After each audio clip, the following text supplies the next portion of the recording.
Henry, I want to thank you for taking the time today to meet with Wright Energy Storage Technologies. It's an exciting world out there with energy storage growing in leaps and bounds for applications like battery backup, microgrids, and even infrastructure for things like EV charging. We're excited to have had the opportunity to work with you and an application in your house. And we're excited to see the SuperCap from a farming point of view. What I'd really love to hear a little bit about is your story and the decision to install energy storage at your house, and why the choice of supercapacitor technology. Well, that goes back a long way. In fact, probably mid-70s, where I approached Shell or BP, I can't remember, because they used to make or supply panels to. Since then I've been looking at solar in a general sense, but there wasn't much around to really get going. Even they discouraged it because the technology and the capacities for production were not there at that time. So looking at it all the time, I've been speaking to people who might know, until I met Billy, that could actually answer my question to such an extent. And this was, to my mind, an amazing thing. After you're looking 40 years, because that happened only 10, 12 years ago. And then he started trying to tell me about the SuperCap, which for him must have been very difficult. Because what I know about capacitance was what I learned in 1966. And I'm sure it's advanced a great deal there. What SuperCaps are, I don't think they knew about them then. Billy helped me to be able to integrate the intuitions I had about solar with particularly the idea for me at that time, although it existed here, of SuperCap technology for electricity storage, although I didn't understand it. Sure.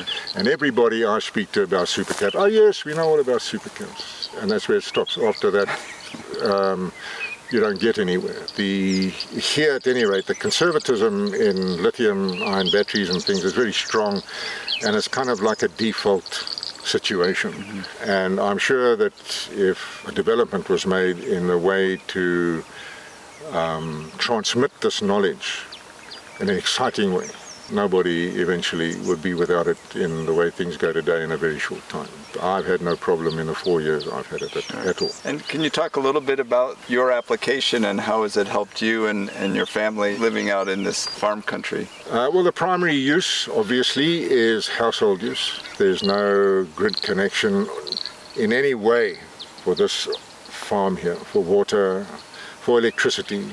This house has been built with a SuperCap. We have built it by hand ourselves, and with never a problem in terms of supply, electricity supply, or stress on the rest of the equipment. So everything works very, very well from that of building a house with solar panel, with PV and SuperCaps. I couldn't have done that as efficiently if I'd used a conventional lithium-ion or lead acid. On the, I might call it the farming side, the very modest farming that I do here is a 2 hectare, which is basically about a 5-acre olive grove up there that I took over and trying to rehabilitate, and is working well. And all the irrigation here comes from a dam at the bottom, and I have a pump in that, and that's operated actually from the batteries, so that can operate at night. I don't have the capacity I would like, but the potential is there to operate that irrigation right through the night, no problem.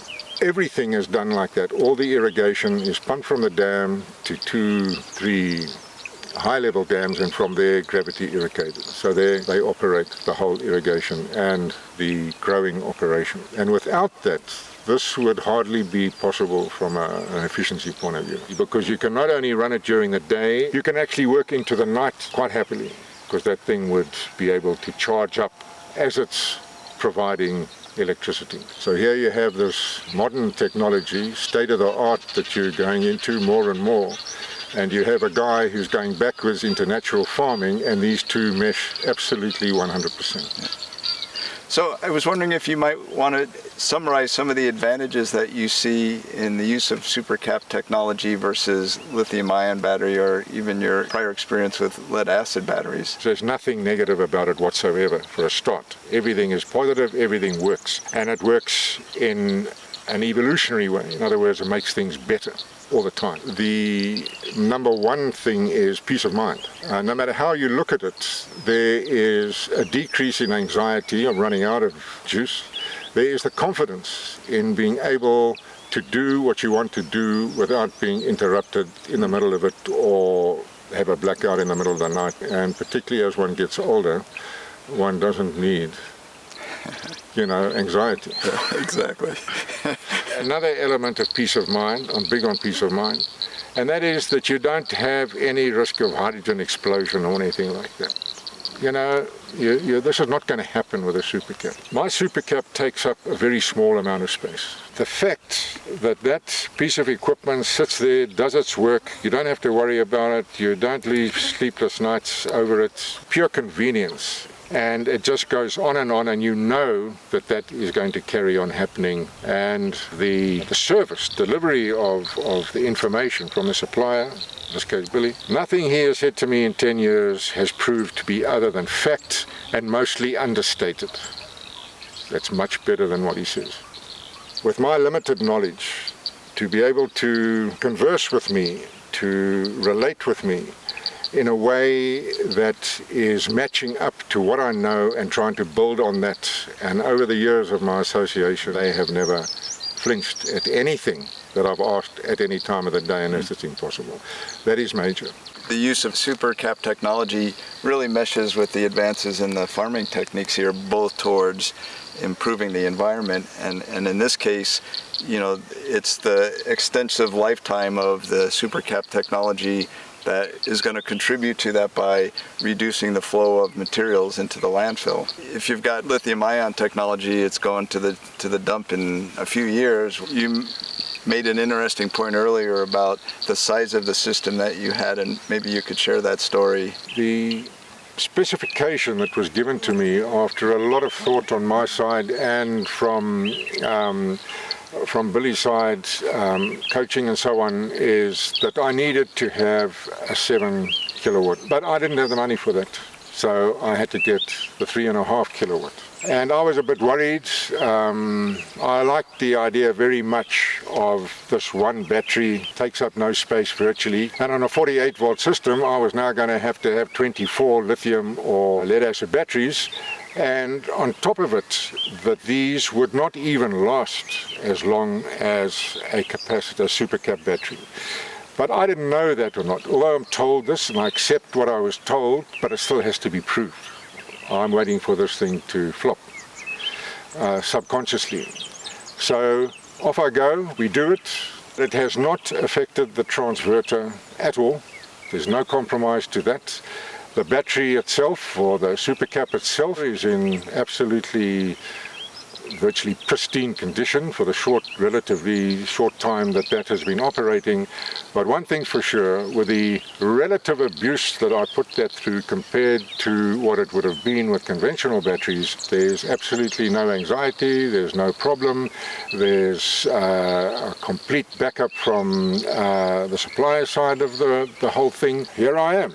Next thing I know, I've got to get olive pressing machines. We're looking at, for a modest thing in my case, of a total machinery plus the accessories, around about 5 to 6 kilowatt hour. And this I've worked on a great deal to see how this is likely to work. And I feel very strongly that there's going to be no problem with a supercap. It can be done. And with the irrigation. I mean, these days, what else could you really want as a small farmer, Henry, I was really impressed as we drove into this small agricultural community, and I'm sure people communicate with each other quite a bit. And I'm curious what you tell them when there's discussion around energy storage technology and comparing things like lithium-ion versus supercap technology. I don't know where to start telling him the advantages of this whole thing and how it actually works for me. Well, how would you like to be replacing your batteries, every 5 years? And if it's somebody young who's in their 20s, 30s or 40s, that they're going to do it multiple times in their lifetimes. Mm-hmm. Whereas with this one here, what I say to them is not only will this outlast you in your lifetime, but it will most probably outlast your children too. You don't have to pay another cent for any storage of electricity at all. What would you say to that? I want two.